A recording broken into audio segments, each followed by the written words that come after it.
imam-imam yang thiqat, imam-imam yang thiqah, tidak ada satupun riwayat yang menyebutkan adapun salat subuh.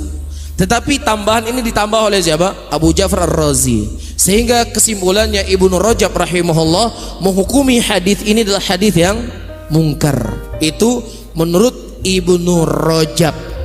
Bisa difahami?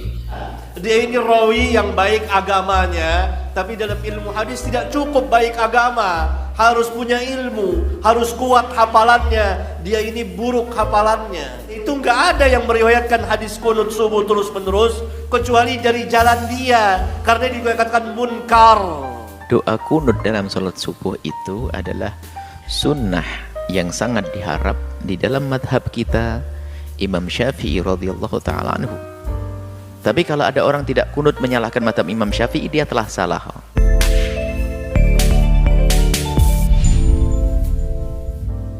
Saudara-saudaraku muslimin dan muslimat yang dirahmati oleh Allah, Allah Subhanahu wa taala tidaklah membebani seseorang kecuali apa yang dia ketahui.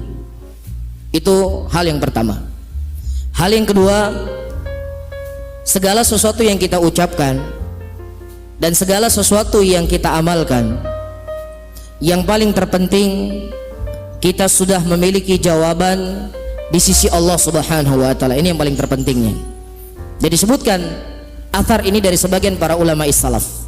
Beliau berkata, tidaklah aku mengucapkan sebuah ucapan dan tidaklah aku mengamalkan sebuah amalan kecuali aku memastikan ya sudah ada jawaban itu di sisi Allah Subhanahu wa taala. Jelas ya? Yang ketiga, para hadirin dan hadirat yang dirahmati oleh Allah, datang hadis dari Anas bin Malik radhiyallahu taala anhu yang dikeluarkan oleh Imam Bukhari dan Imam Muslim dalam sahih keduanya, atau satu di antara keduanya. Rasulullah sallallahu alaihi wasallam pernah kunut dalam salat 5 waktu. Dalam salat 5 waktu selama 1 bulan. Tsumma tarakahu, kemudian beliau meninggalkannya. Ini hadis datang di dalam Sahihain Bukhari dan Muslim. Kemudian datang juga hadis dari Anas bin Malik yang diriwayatkan oleh Imam Tirmidzi dan selain dari beliau. Di luar kitab Sahihain, di luar Sahih Bukhari dan di luar Sahih Muslim, disebutkan di situ wa amma fi salatil fajri, adapun dalam salat subuh Nabi sallallahu alaihi wasallam terus menerus beliau kunut sampai beliau berpisah dengan dunia. Ya, ini lafaz hadisnya di luar Bukhari dan di luar Muslim, tetapi dikeluarkan oleh Imam At-Tirmidzi. Ya, disebutkan oleh Al-Hafidz Ibnu Hajar, Al-Hafidz Ibnu Rajab, seorang ulama dari Hambali, seorang ulama dari kalangan ahlul hadis, ya. Beliau mengatakan bahwasanya hadis ini ada seorang rawi yang bernama Abu Ja'far Ar-Razi. Abu Ja'far Ar-Razi adalah seorang rawi yang dhaif, yang lemah. Bersama dengan itu dia menyelisihi dari imam-imam yang thiqat, menyelisihi imam-imam yang besar. Imam-imam yang thiqat, imam-imam yang thiqah, tidak ada satupun riwayat yang menyebutkan adapun salat subuh. Tetapi tambahan ini ditambah oleh siapa? Abu Ja'far Ar-Razi. Sehingga kesimpulannya Ibnu Rajab rahimahullah menghukumi hadis ini adalah hadis yang mungkar. Itu menurut Ibnu Rajab. Bisa difahami? Iya.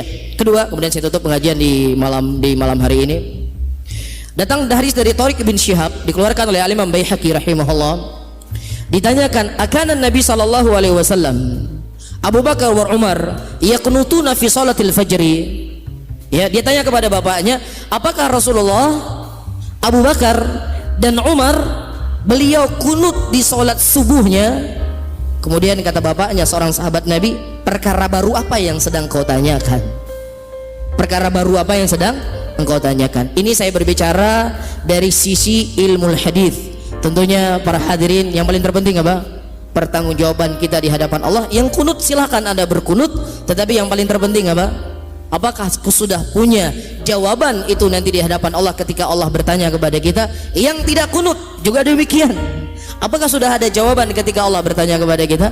Kalau antum sudah punya jawaban, amalkanlah.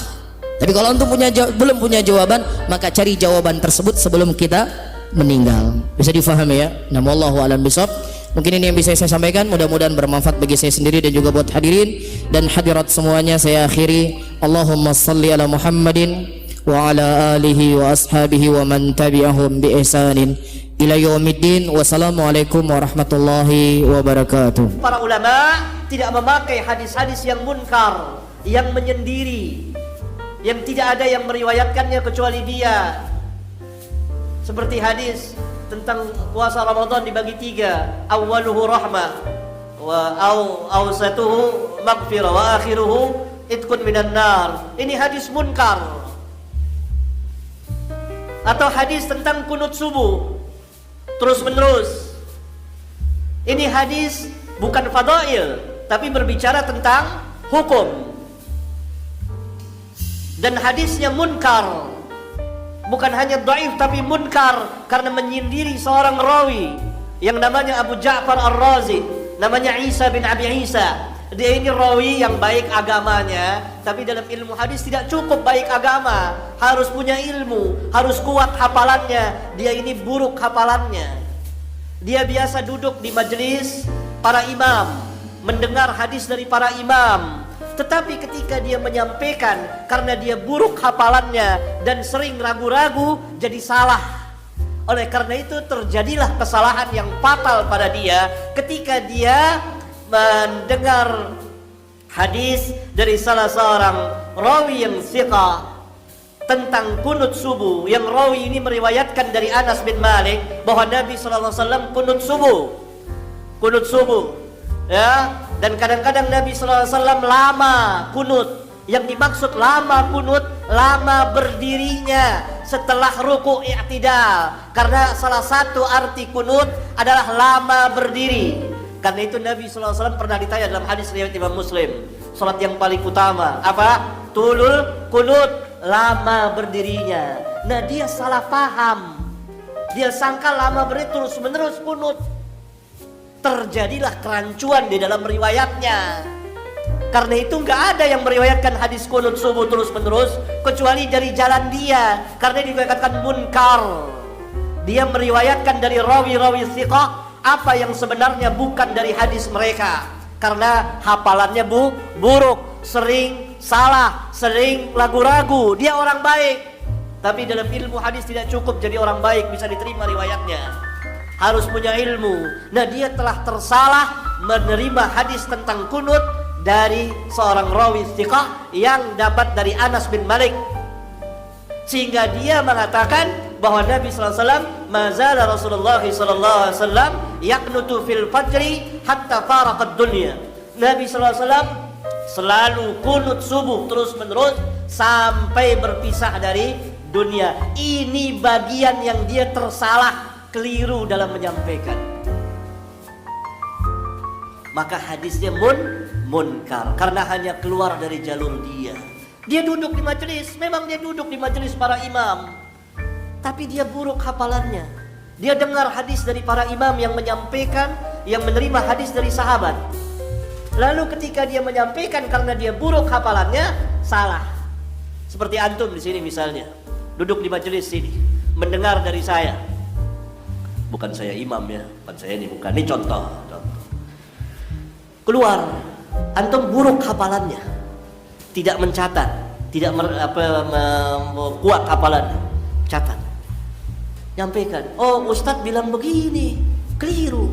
Dan itu banyak terjadi di majelis. Padahal saya nggak ngatakan seperti itu. Ini sayyibul hifz, ini rawinya dhaif ini. Masya Allah. Doa kunut dalam salat subuh itu adalah sunnah yang sangat diharap di dalam madhab kita, Imam Syafi'i radhiyallahu ta'ala anhu. Madhab lain mengatakan tidak sunnah seperti madhab Imam Abu Hanifah. Jika ada orang tidak kunut lalu katanya dia ingin ikut Imam Abu Hanifah, ya orang benar, baik, nggak salah. Tapi kalau ada orang tidak kunut menyalahkan madhab Imam Syafi'i, dia telah salah. Imam Syafi'i juga pakai hujjah kok. Jadi kalau ada orang tidak kunut mengikuti Imam Abu Hanifah, taklid Imam Abu Hanifah adalah benar. Tapi kalau dia ikut kunut, dia meninggalkan kunut lalu mencaci yang kunut, dia salah. Karena Imam Syafi'i dengan hujah-hujahnya. Nah, kunut itu doanya adalah doa kunut jelas, Allahumma hdini fiman hadait wa afini fiman afait sampai akhir. Cuman bagi siapapun yang tidak bisa menghafal kunut, maka jangan sampai Anda, karena Anda ikut madhab Imam Syafi'i, jangan sampai ketinggalan keutamaan kunut. Maka Anda bisa membaca doa apa saja. Barangkali karena Anda takut diketahui tidak hafal, ya jangan keras-keras deh, baca aja Rabbana atina fid dunya hasanah. Jadi Anda tetap berdiri untuk kunut. Jadi kami perlu sampaikan, dan perlu kita berpegang dengan madhab supaya kita tidak gampang terombang-ambing. Biarpun setelah itu kita mandang madhab lain adalah benar, kita tidak perlu menyalahkan, tapi berpegang dengan madhab itu penting supaya istiqomah. Jangan sok tahu, oh ini madhab Indonesia enak, saya bisa begini. Tidak. Anda sekali lagi Syafi'i, kunut adalah sunnah, bukan wajib, tapi sunnah, tapi sangat dihimbau. Maka dalam keadaan apapun hendaknya Anda tetap kunut. Kalau Anda tidak hafal, Anda baca doa yang lain. Doa apa saja. Nama kunut artinya juga mengadu, memohon. Doa termasuk di antara ada doa Rabbana atina fid dunya. Bahkan kalau jadi imam pun karena dia nggak hafal kunut, hafalnya Rabbana atina, ya sah-sah saja kok. Dan jamaah nggak usah protes, itu tahu bahwa imamnya karena nggak hafal. Tapi mendapatkan pahala sama. Jadi jangan sampai ada yang meninggalkan kunut. Nah, kemudian kalau kita bermakmum di belakang orang yang tidak kunut, yakin dia tidak kunut karena mungkin Anda pergi ke India ketemu atau ke Turki sana, mereka madhab Abu Hanifah, mereka tidak pakai kunut. Maka di saat Anda iktidal, Anda baca kunut yang paling pendek. Anda baca kunut singkat supaya Anda tidak ketinggalan, tapi Anda secara pribadi kunut.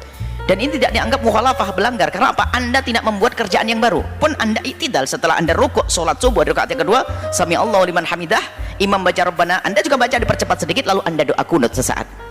Dimanapun Anda berada, mungkin Anda dimudahkan untuk umrah, amin, atau haji, amin. Kemudian di sana kok tidak kunut, Anda tetap kunut di belakangnya, tapi sekiranya Anda bisa ngejar. Nah, ini kesunahan Anda tetap dapat, dan Anda tidak berbeda, tidak melanggar kepada sang imam kunut ya. Tapi kalau ada imam tidak tasyahud tsani, tasyahud yang kedua gak boleh ikut. Karena apa? Anda akan mukhalafah yang terlihat, Anda akan melanggar. Imamnya berdiri kok kita duduk waktu tasyahud. Tasyahud kan sunnah, tasyahud sunnahnya sama dengan sunnah kunut, nama sunnah abad. Maka kalau kunut kita membaca di belakang imam, kalaupun imam tidak membaca, kita membaca dipercepat. Yang nggak hafal tadi baca Rabbana atina fid dunya hasanah wa fil akhirati hasanah. Oh, nggak akan ketinggalan, nggak akan terlalu lama. Bahkan imam belum sujud sudah selesai kalau kita. Bahkan waktu sami Allahu liman hamidah kita baca cepat Rabbana lakal hamdu. Itu dan seterusnya. Kemudian setelah itu baca doa kunut ringkas, begitu ya.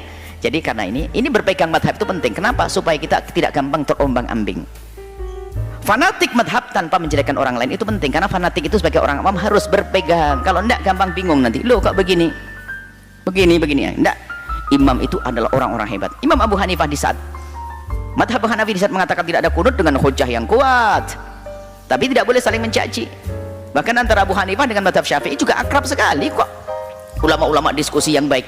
Yang ribut itu kan yang kecil-kecil itu suka caci maki. Di kalangan ulamanya biasa diskusi yang bagus. Baik seperti itu ya. Anda di Indonesia madhab Imam Syafi'i, maka Anda baca kunut. Kalaupun Anda tidak hafal kunut, Anda bisa baca doa yang lainnya, doa apa saja, khususnya doa Rabbana atina fid dunya hasanah sampai selesai. Itu saja, wallahu a'lam bis